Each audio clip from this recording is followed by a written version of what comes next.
एक रात नींद में श्री कृष्ण के मुख से राधा का नाम निकला। निकट ही सोई रुक्मणी की नींद टूट गई।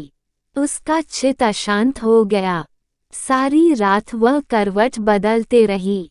सुबह सवेरे श्री कृष्ण की नींद खुलते ही रुक्मणी ने पूछा, प्राणनाथ, ऐसा क्या है राधा में जो सोते जागते हर घड़ी आप राधा का नाम जपते हैं? श्री कृष्ण मुस्कुराए, बोले, जानना चाहती हो प्रिय? रुक्मणी बोली, हाँ।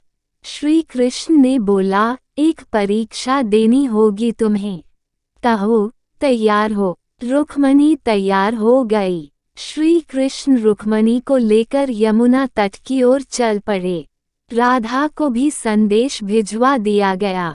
जब तीनों यमुना तट पर पहुँचे तब श्री कृष्ण ने अपना एक केश तोड़ा और उसके द्वारा यमुना के इस पार से लेकर उस पार तक एक महीन पुल बना दिया। उसके बाद श्री कृष्ण ने यमुना से 2 मटकी भरी।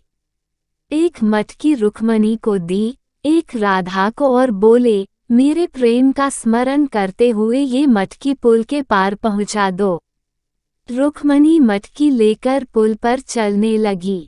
कुछ दूर चलने के बाद जब उसने पुल के दूसरी ओर देखा तो सशंकित हो गई। उसके कदम डगमगाने लगे। उसने स्वयं को तो संभाल लिया किंतु मटकी संभाल न पाई। वो किसी तरह पुल तो पार कर गई पर मटकी यमुना में गिर गई। जब राधा की बारी आई तो मटकी लेकर बड़ी सहजता से वो पुल पार कर गई। यह देख रुक्मणी चकित हुई।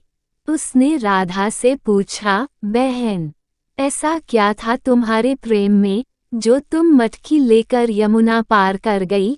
राधा ने उत्तर दिया, बहन, मैंने कहाँ यमुना पार किया।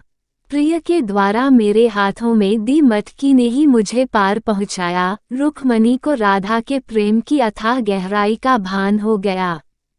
समर्पण प्रेम का मूल है। जहाँ समर्पण है वहाँ पूर्ण विश्वास है, शंका के कोई चिन्ह नहीं। राधा का श्री कृष्ण के प्रति पूर्ण समर्पण भाव था। शंका लेश मात्र भी न थी। विश्वास था कि प्रिय ने हाथ में मटकी दी है तो पार भी पहुँचाएगा।